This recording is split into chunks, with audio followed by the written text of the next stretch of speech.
Delirium is a medical emergency and can affect anyone. However, certain people are more at risk than others. Those at risk include people over 65, people with a dementia diagnosis, people with infections, and people with a fractured femur. Delirium is indicated by a sudden change in a person's behavior. There are two types. Hyperdelirious, the person is agitated or maybe having hallucinations. Hypodelirious, the person becomes withdrawn.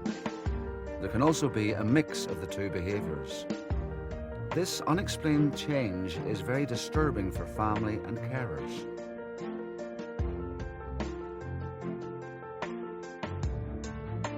Meet Frank.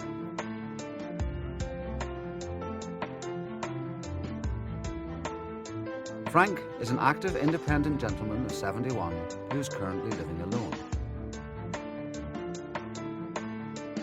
Every morning, Frank's daughter Kate calls in for a coffee and a chat.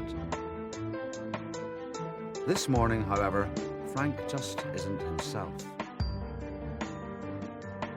He's refusing to eat his breakfast and keeps mumbling about his food being poisoned.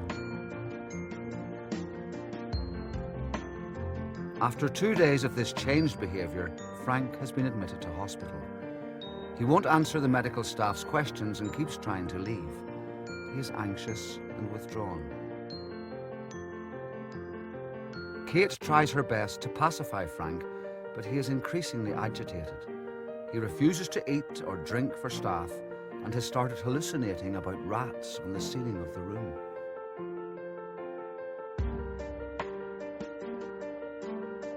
The doctor informs Kate that Frank has a chest infection, but Kate doesn't think this explains his behavior.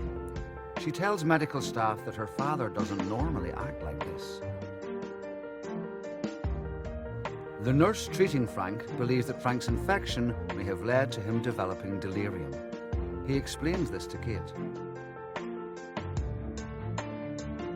What were the delirium signs? 1. Frank's behavior had changed suddenly. 2. His daughter said it was out of the ordinary. 3. Frank had an infection. Frank begins to feel better as his delirium is treated.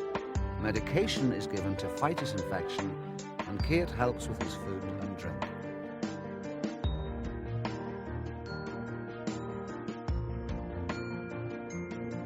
Delirium causes a rapid change in the person's behavior. You may notice that they are confused, agitated, delusional or hallucinating, or tired or withdrawn. If you spot any of these signs and symptoms, or if you suspect delirium, please don't be afraid to tell someone. Together, we can make a delirium difference.